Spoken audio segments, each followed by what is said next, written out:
Good evening. I'm Darlene Griffiths, and this is my case study on parental apathy for EDL 856 School Community Relations. Here's what I know. Mrs. Rose is new to John F. Kennedy School. She just recently got her administration degree and is working as an assistant principal there. She works for a head principal who believes that everything is fine, thinks that parents want to be left alone, and says he is in direct contact with the community. On Friday afternoon, an announcement is sent home with students inviting parents to a special meeting for parental involvement.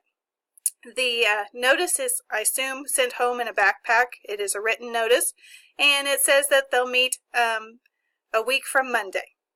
So the night of the special meeting, only 8 parents show up, and the principal does not want to proceed with such poor attendance.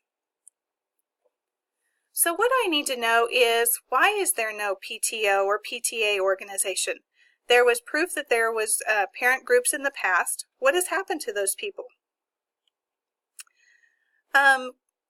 What's happened that the principal also thinks that the community does not want to be involved?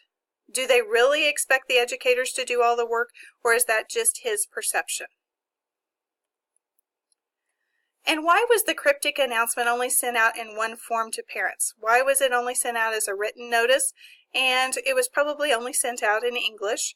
And the date was somewhat hard to understand as to which Monday. There was a time on it and a place, but unsure of the date. So if you have 8 parents show up who want to be involved, why would you not proceed with the scheduled parent meeting? Go ahead and have that meeting and get to know those people that do want to be involved.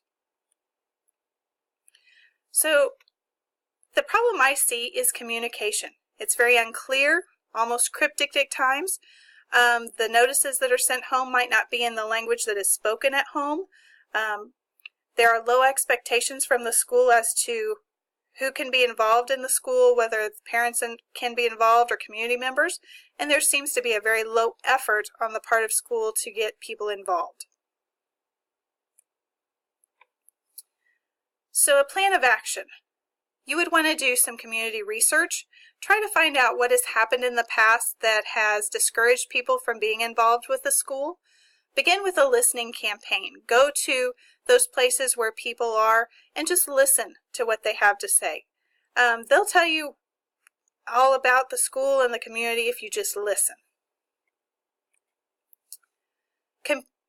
You would want to communicate through a variety of channels, whether it's Facebook, Twitter, your own school's website, but you want to offer lots of different ways to communicate with community members as well as parents. And then offer lots of ways for parents to get involved. How can they volunteer? What do they need to do to be able to volunteer? And encourage your assistant principal to seek that input from parents. Go to where community members meet, whether it's the Ministerial Alliance at their meeting or the VFW. Go to bingo night and talk to those people. Maybe you have a military group that you want to talk to. Go to their monthly meeting. Go to any kind of community meetings and have those conversations. And conversations are where people are going to tell you what they think, what they feel, and what they think should happen. Go to ball games. Talk to the parents, the grandparents, any community members that are willing to talk to you about the school and the community. Research shows that parental involvement increases student achievement. We know this. So the more options we have for our community to be involved, the better off our kids are going to be, because they're going to see those caring adults in that school taking care of them, being interested in them, and taking the time to be with them. Start with that small group of 8 who showed up to the meeting. Parents groups have existed in the past. Let's see if we can get those back up and running to help our school and help our community. You have to have a regular school communication vehicle, whether it's your website, your Facebook page, whatever, to get those events and dates and news about the school, staff, and student accomplishments out to parents, community members. Let them know what's going on in the schools. And then when families and schools and communities come together and they decide what their goal is and how they're going to reach those goals, everyone's going to benefit from that. So as I work through the case study, I was frustrated. Why were no options offered for parental involvement or community involvement? The opinion of the parents seemed to have very little value with the head principal, or he only asked a few and just took those as the feeling for all. Ask what's needed. What do parents need? What does the community need? What does the school need? Ask those questions. So what had happened in the past to discourage the parents and the community members from being involved? Is language a barrier?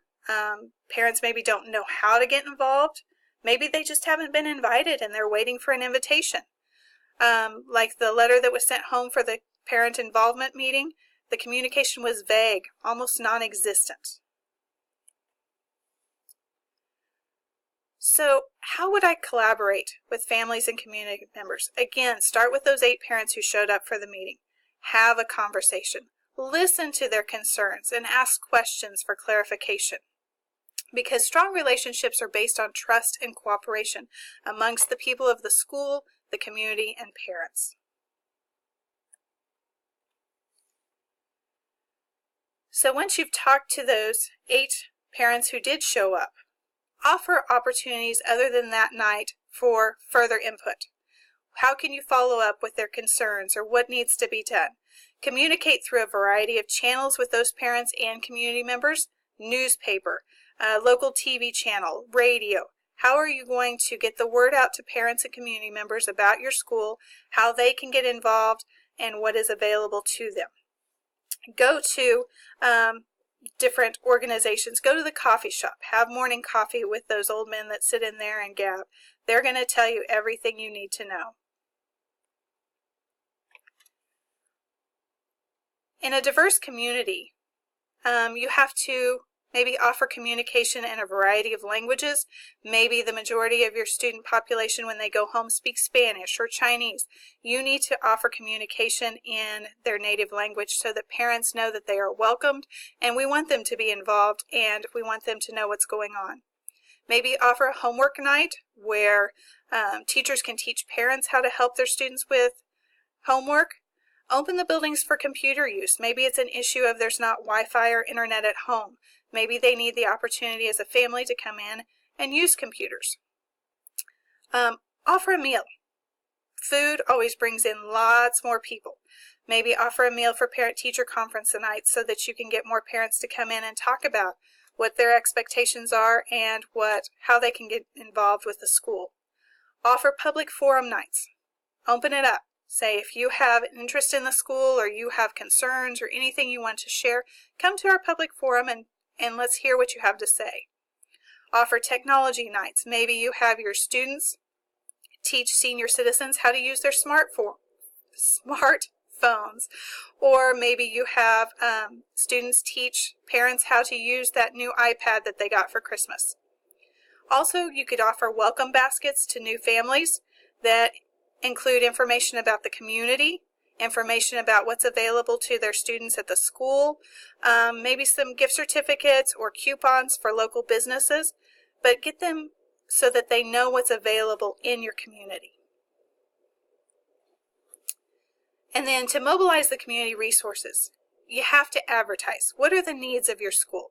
And then once you advertise those needs, where do volunteers come to sign up? Then ask, what expertise do the community members have that they can come share? Maybe you have several people who know how to play the piano, who would come in and play the piano for vocal, so that kids who want to do vocal solos at contests can have a pianist with them. What are the needs of the community? What does the community expect from the school and from the students? How can we give back to them for all that they do for us? So in conclusion, ensuring a high-quality public education in a globally competitive environment requires an effective use of local capacities, assets, and networks. So we have to communicate what are our needs, what are the needs of the community, and then we have to work together to meet both needs. Thank you for watching, and I look forward to seeing you next semester.